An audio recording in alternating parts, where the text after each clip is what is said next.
되는 이 자리로 인도해 주심에 감사합니다. 하나님 성령으로 이 자리에 함께 하셔서 저희 진리의 말씀을 밝히 깨닫게 주게 해 주옵소서. 그리고 저희 안에 하나님 말씀으로 역사해 주옵소서. 예수 그리스도 이름으로 기도드립니다. 아멘. 오늘 본문은 스데반의 환란으로 시작을 합니다. 19절부터 스데반의 환란을 언급하고 있습니다. 스데반의 환란으로 전 세계에 뿌려진 그 복음의 씨앗을 묵상해 보았습니다. 한 알의 열매가 땅에 떨어지고 썩어야 한 알의 밀알이 땅에 떨어지고 썩어야 이제 열매가 맺게 됩니다. 마찬가지로 스데반의 순교로 인해서 복음의 씨앗이 이 땅에 뿌려졌고 전 세계에 그 열매가 이렇게 맺혀졌습니다. 수많은 순교자들의 피와 노고가 있었기 때문에 지금 우리가 지금 누리고 있는 그런 열매를 우리가 맛볼 수 있습니다. 스데반 이야기는 창세기 7장에 기록이 되어 있습니다. 스데반은 복음을 전하다가 체포되었고, 그다음에 공회 앞에서 복음을 선포했습니다. 그리고 이 복음을 듣고 난 유대인들이 화가 나서 돌을 던졌고 그 자리에서 순교를 했습니다.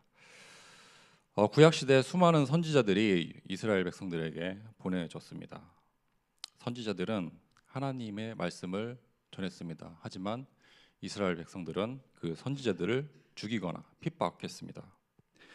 왜 이스라엘 백성들은 하나님이 보내신 선지자들을 그렇게 핍박을 했을까요? 하나님이 하지 말라는 우상숭배, 하나님 떠나고 우상숭배를 하고 있는 이스라엘 백성들에게 하나님의 경고를 선지자들이 전해주었습니다. 하지만 이스라엘 백성들은 그 말을 듣기가 싫었고, 그래서 선지자들을 계속 핍박을 했습니다. 그리고 예수님이 마지막 선지자로 이 땅에 오셨습니다. 하지만 이스라엘 백성들은 그 예수님조차도 십자가에 못 박아 죽였습니다. 자기들이 기다리던 메시아가 아니었기 때문에, 자기들이 기대했던 메시아가 아니었기 때문에 예수님을 그렇게 십자가에 죽이게 되었습니다. 그 사람들이 기대했던 메시아는 로마 황제를 이길 수 있는 그렇게 힘 있는 그런 왕이어야 했지만 예수님은 그들이 보기에 너무나 연약한 그런 인물이었습니다. 그들이 보기에 예수가 메시아도 아닌데 스스로 하나님의 아들이라고 그렇게 떠들고 다녔어요. 그래서 그 예수에게 이스라엘 백성들은 신성모독이라는 죄목을 씌워가지고 십자가에 못 박아 죽게 합니다. 그렇게 예수를 십자가에 못 박아 죽게 했던 유대인들이 지금 그리스도의 제자 스데반도 돌로 쳐서 죽였습니다. 그 자리에 사울도 증인으로 서 있었습니다. 사울은 스데반의 죽음을 지켜보면서 저 사람은 저렇게 죽어도 마땅하다고 그렇게 속으로 생각을 했죠. 사울은 이렇게 예수를 인정하지 않고 교회를 핍박하던 그런 인물이었습니다. 그리고 우리가 또 사도행전 9장을 보면 사울이 다시 등장을 합니다. 다메섹 사건이 기록이 되어 있죠. 교회를 본격적으로 핍박하기 위해서 다메섹으로 가는 도중에 사울이 예수님을 만나게 됩니다. 다메섹 도상에서 부활하신 예수님을 영접하게 되고 교회를 핍박하던 그런 사울이 복음을 전하고 교회를 지키는 그런 바울로 다시 태어나게 됩니다. 고린도후서 5장 17절 이렇게 말씀을 하고 있죠. 그런즉 누구든지 그리스도 안에 있으면 새로운 피조물이라 이전 것은 지나갔으니 보라 새 것이 되었도다. 정말 다메섹 도상에서 일어났던 그런 바울의 회심을 잘 설명할 수 있는 구절입니다. 그러니까 사울이 그리스도 예수를 만났고 옛사람에서 벗어나서 새 사람으로 거듭났습니다. 교회를 핍박하던 이전 것은 지나갔고 교회를 지키고 복음을 전달하는 새로운 바울로 태어났습니다. 자, 이 모든 것이 다 성령 하나님의 역사입니다. 그래서 사도행전 10장에도 이 성령 하나님의 역사가 계속 이어지고 있어요. 사도들이 이방인들에게 복음을 전하고 있습니다. 베드로가 백부장, 이방인이죠. 백부장에게 복음을 전하고 그 집에 가서 같이 먹고 교제하는 일이 일어나게 됩니다. 이 일로 헬라파 유대인들이 바울을 비난하게 돼요. 어떻게 네가 유대인인데 할례받지 못한 그런 이방인들하고 같이 먹고 마시냐고 그렇게 비난을 하게 됩니다. 그리고 바로 이어지는 다음 장에 바로가 이러한 헬라파 유대인들에게 반론을 제기하죠. 자, 이 모든 일은 성령 하나님이 하신 거다. 내가 한 일이 아니다. 이방인들에게 복음을 전하고 그들이 구원받는 것이 하나님이 뜻이라고 바울이 얘기를 하고 있어요. 우리가 거저받은 구원, 그 구원을 하나님이 이방인들에게 주신다. 이방인들에게도 주신다고 베드로가 얘기를 하고 있습니다. 이게 하나님의 뜻이고 이 하나님의 뜻을 누가 막겠냐고 베드로가 얘기를 합니다. 이렇게 베드로가 선포를 하고 그 바로 다음으로 이어지는 본문이 오늘 저희가 같이 읽었던 19절부터의 본문입니다. 19절을 이렇게 시작을 하죠. 그때가 언제냐? 이방인들도 복음을 듣고 하나님 자녀가 되는 그런 성령의 역사가 일어난 바로 그때, 성령의 역사가 일어나는 바로 그때에 스데반의 일로 일어난 환란으로 말미암아 흩어진 자들이 말씀을 전파한다고 기록을 하고 있습니다. 스데반이 순교를 당했고 기독교인들이 핍박을 당하고 있습니다. 그래서 이 핍박을 피해서 흩어진 자들이 안디옥에 모였어요. 주의 손이 그들과 함께 하심에 수많은 사람들이 믿고 주께 돌아오더라. 성령의 역사로 수많은 사람들이 안디옥 교회로 모이게 되었습니다. 그런 모인 사람들에게 바울과 바나바가 1년 동안 하나님 말씀을 가르쳤습니다. 그리고 제자로 세워졌고 비로소 그리스도인이라고 일컬어지게 되었습니다. 그리고 이 제자들을 통해서 복음이 전 세계에 전파되기 시작했습니다. 사도행전 7장부터 11장을 요약하면은 스데반의 순교를 시작으로 해서 복음이 전 세계로 전파되는 그런 역사를 기록하고 있습니다.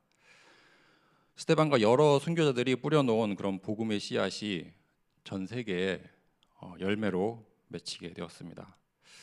전 세계 선교자들을 통해서 교회들이 세워졌습니다. 우리나라도 그렇게 그런 수많은 선교사들, 목회자들이 피와 땀을 흘려서 저희에게 복음을 전했고 그렇게 받은 저희 복음을 우리가 누리고 있습니다.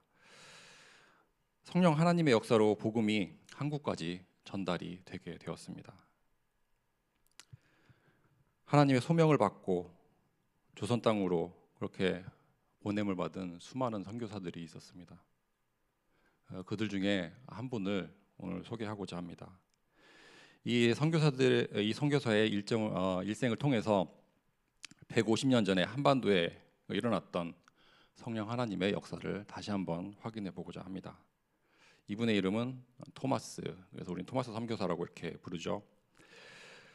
처음에는 이분이 영국분이고 영국에서 중국 선교사로 이렇게 파송을 받습니다. 23살의 나이에 부인과 함께 중국 상해로 파송을 받게 되었습니다. 1863년에 아내가 그 선교지에서 사망을 하게 됩니다. 그래서 자기가 선교지에서 제일 처음 영국에 선교 보고를 했던 내용이 아내의 사망 소식입니다. 그렇게 지내던 중에 중국 옆에 조선이라는 나라가 있다는 걸 알게 되었습니다. 그리고 그 조선을 마음에 품게 되죠. 그리고 1866년 한문으로 번역된 그런 성경책 여러 권을 가지고 이제 조선으로 향하게 됩니다.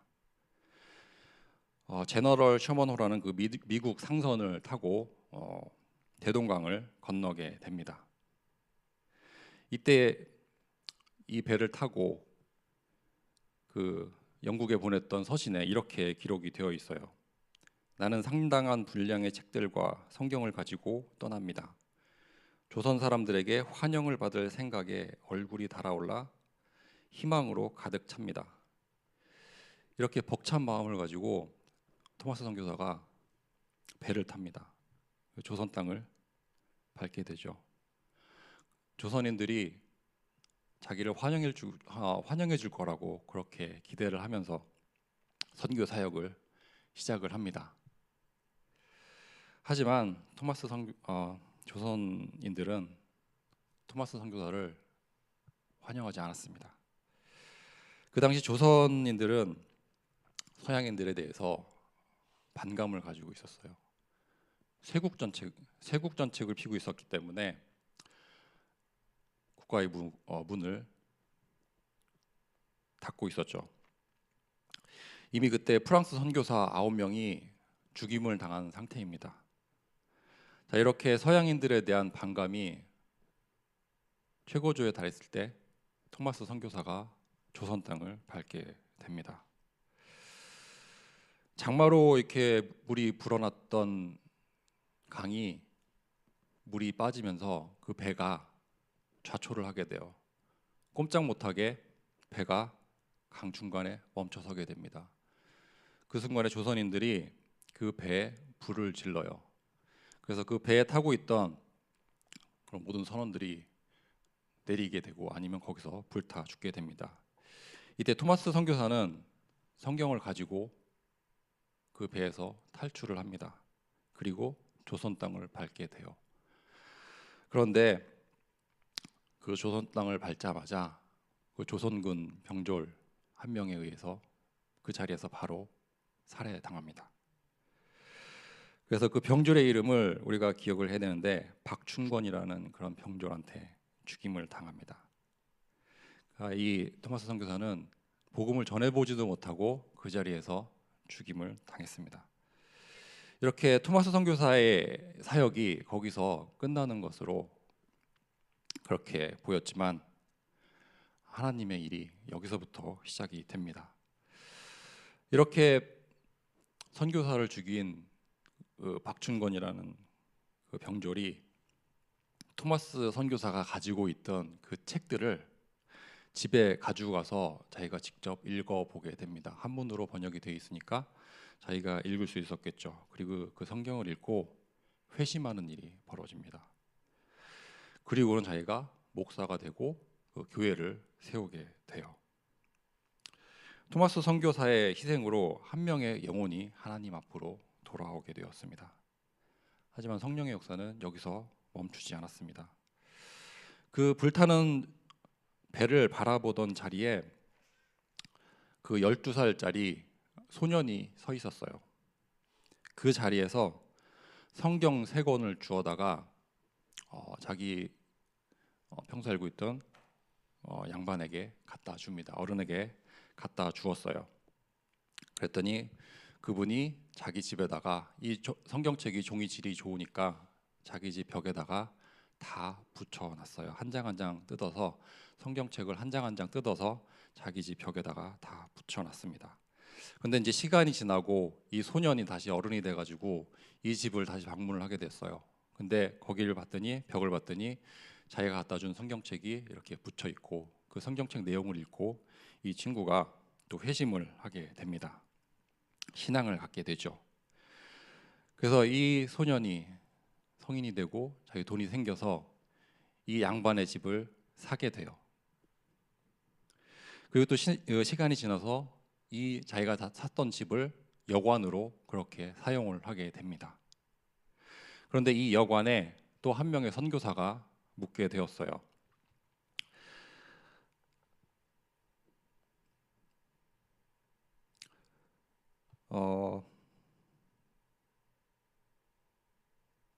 그 선교사를 통해서 이 소년도 세례를 받고 그 원래 집 주인도 세례를 받는 일이 벌어집니다.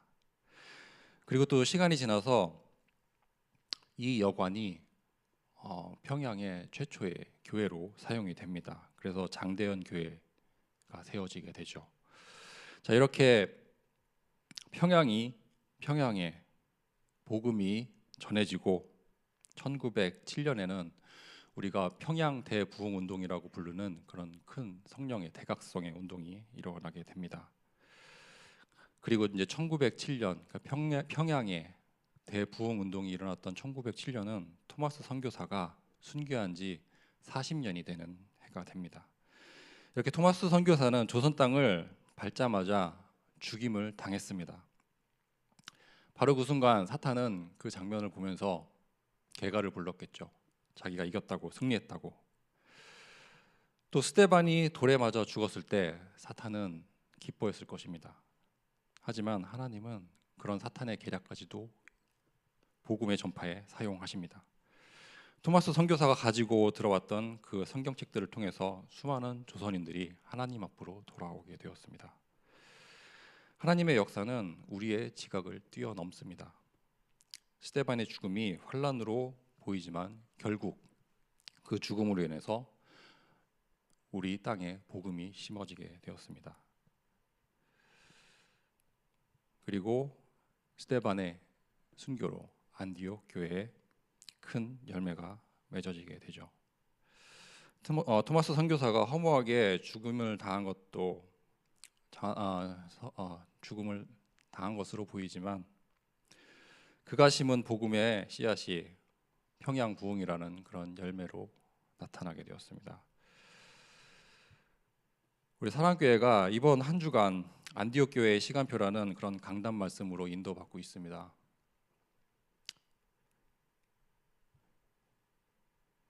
이번 주에 주어진 그런 본문 말씀을 묵상하면서 교회의 본질과 사명에 대해서 깊이 묵상하는 시간을 한번 가져봤습니다. 또 그리스도 머리가 되시는 교회에 우리가 각각의 지체로 부름을 받았다는 그런 정체성에 대해서도 묵상해 보았습니다. 하나님의 자녀로 삼아 주시고 언약의 백성으로 불러 주신 그런 정체성을 다시 한번 확인해 보는 시간을 가졌습니다. 지금 교회 안팎으로 어지러운 상황이죠. 교회를 떠나는 가정도 있고 그분들을 보면서 혼란스러워하는 그런 성도분들도 있습니다. 어느 때보다도 하나님의 긍휼과 은혜를 구해야 하는 시간표입니다. 무엇보다 하나님이 52주 강단을 축복하셔서 그 강단을 통해서 흘러나오는 말씀을 통해서 저희가 먼저 살아나고 저희 주변을 살리는 그러한 은혜를 구해야겠습니다. 40년 전에 하나님이 이 지역에 사랑교회를 세우셨습니다. 그리고 목사님을 메신저로 세워주셨습니다. 다른 지역이 아니고 정릉 지역에 사랑교회를 세우셨습니다. 또 다른 목회자가 아니고 장 목사님을 이 교회의 목회자로 세워주셨습니다. 창세전에 예정하신 그런 영혼들을 이 교회에 부르시고 그 영혼들을 섬기라고 이 교회를 세워주셨습니다. 그 입술을 통해서 선포되는 말씀을 가지고 이 교회에 선포될 말씀이 있기 때문에 하나님이 장 목사님을 이 교회의 메신저로 세우셨습니다. 사랑교회에 선포되는 말씀, 그 강단에서 선포되는 말씀으로 내가 먼저 살아나고 그리고 내 주변을 살리는 그런 은혜를 다시 한번 구해야겠습니다. 또 이번 사건으로 인해서 혼란과 좌절과 불신앙에 있는 거기에 빠져 있는 그런 모든 교인들에게 하나님의 위로가 임하기를 위해 또한 기도해야겠습니다. 기도하고 마치겠습니다. 하나님 아버지 감사합니다. 저희를 구원해 주시고 하나님 자녀를 삼아 주시고 교회를 섬길 수 있는 직분을 주심에 감사합니다. 하나님, 저희가 오늘 본문을 통해서 교회의 본질과 사명을 다시 한번 확인해 주심에 감사합니다. 하나님, 저희의 정체성을 다시 한번 또 확인하게 해주심에 감사합니다. 하나님, 저희가 받은 복음을 너무나 당연하게 여기지 않고 이 복음을 전하기 위해서 수많은 선교사들과 목회자들이 흘린 피와 땀을 생각하며 그 복음의 소중함을 깨닫고 이 복음을 저희가 지키고 누리다가 후대에 전달하는 그런 사명을 다시 한번 회복하는 그런 시간으로 인도해 주시기를 원합니다. 하나님, 이 새벽 시간 저희가 많은 기도 제목을 가지고 왔습니다. 하나님, 저희의 모든 기도를 들으시고 그 모든 기도에 응답하여 주기를 소망합니다. 이 모든 말씀 우리 주 예수 그리스도 이름으로 기도드립니다. 아멘.